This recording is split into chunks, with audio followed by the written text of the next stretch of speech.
Hi, I'm Thomas Broadhead. I'm the editor of the Critical Performance edition of the Ives Fourth Symphony. And in this video, I'm going to talk about my experience with the Utah Symphony in February of 2017, when they and their music director, Thierry Fischer, were preparing a performance of the Ives Fourth with a new edition. Fischer had done the score many times before with the old edition and had allocated about 9 hours of rehearsal time for it. And like it had happened before with other conductors and other ensembles, he almost canceled the last rehearsal because there wasn't a need for it, because everything was working. But he went ahead and said, I'm going to work on inner voices and things like that. And, it was to great effect.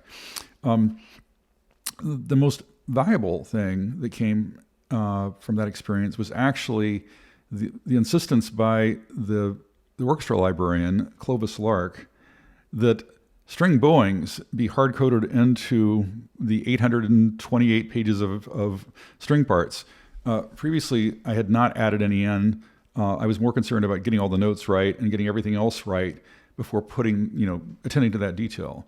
And he said, look, it took us almost 2 weeks to copy in all of the bowings that we had found in other sets and then, modify them accordingly. And if we hadn't had access to the sets, it would have taken even longer than that. So you really need to get bowings into these parts. And I said, okay, I think, the time has arrived. That needs to be done. Could I borrow the set that you have for that purpose? And he said, certainly. So he gave me all those parts. And so then my task then was to engrave them into the master set. So let me show you what I was facing with that. So here is a page to the first violin desk 1 part from the end of the first movement. And you see there are no bowings here. And I'm zooming out because it's going to be easier to see what had to be done when you look at it from a distance. Now, when you add the bowings in, boom, notice things have to move around. Like just on the top staff, notice that the ritardando and the dash line that follows it have to be shifted up to accommodate the presence of the up bows and the down bows, and also the text items here. And this is the case everywhere. Let's look up and down the page and you'll see this, right? So this page had a lot of real estate available on it in terms of white space. And so it was easy to pull it off here. Other pages, it's not so easy to do because the pages were fairly dense at times. And I had to go through and not only add in the bowings, but then shift all the material so that nothing was crashing into the bowings, and then ensure that all the staves were then, expanded to accommodate the height requirements that resulted. And this took about 2 weeks of time to do. It was not an easy task, but it was very necessary. So the last thing that I did was to document the source of the bowings, and that's been done in the front matter to the full score, but I also did it on the front page of every string part. So it says right there, the bowings are based upon those used in performance by the Montreal, Seattle, and Utah symphonies. Utah couldn't just use the part set that had been used by Montreal and Seattle because a new part set had been generated with changes that had been made to the materials since Montreal and Seattle. So they had to copy everything over, and so this insanity had to stop.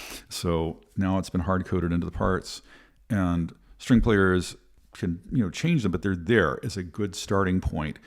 And again, there's this problem that every string desk is playing from a unique part, so you can't just mechanically copy the bowings down from the first chair throughout all the desks in the section because they're all playing different material.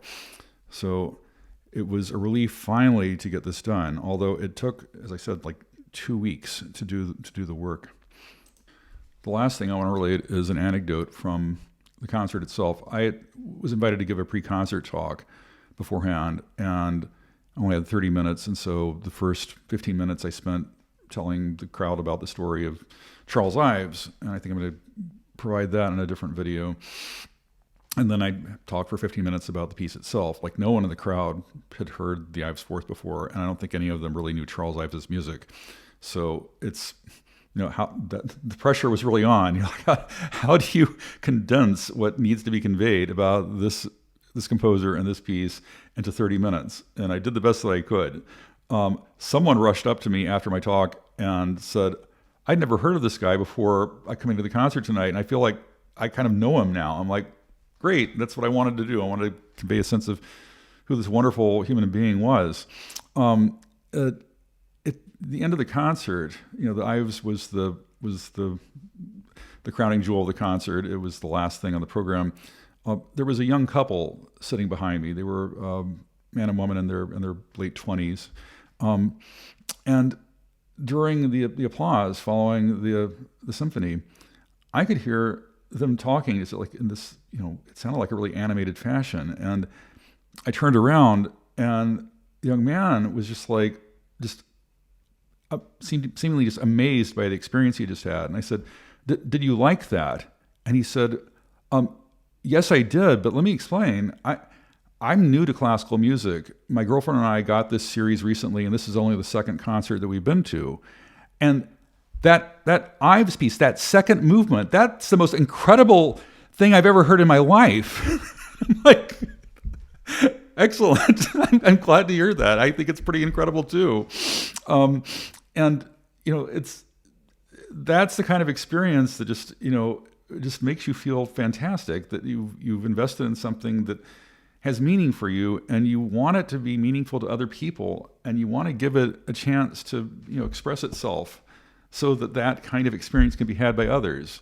And so that was a gift to me, that I was so close to someone who the piece spoke to so clearly, and in such a way that just made him so animated and just excited. And who knows, I encouraged him to seek out more music by Ives. Maybe it'll become his thing. Maybe this was his inroad to discovering classical music.